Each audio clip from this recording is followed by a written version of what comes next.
चला तर नवरात्रीच्या उपवासासाठी मस्त आज काहीतरी गोडधोड करूया, म्हणजेच रताळ्याचे काप करूया। हे बनवायला पण खूप सोपे आहेत आणि खायला सुद्धा खूप टेस्टी आहेत। अगदी 10च मिनिटात हा पदार्थ तयार होतो।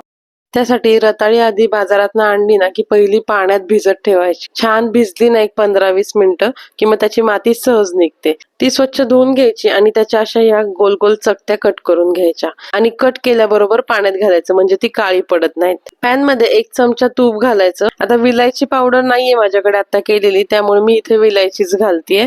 तर 1 विलायची इथे घातलीये मी आणि त्याचं साल थोडंसं ओपन करून ही घातलीये, म्हणजे त्याचा फ्लेवर पटकन या रेसिपीमध्ये उतरेल। विलायची पावडर जर घालणार असाल ना तर रताळी शिजत आल्यावर त्यामध्ये घालायची पावडर। आता या तुपावरती हे रताळ्याचे काप त्याचा कलर चेंज होऊपर्यंत, म्हणजेच पिवळसर होऊपर्यंत परतून घ्यायची।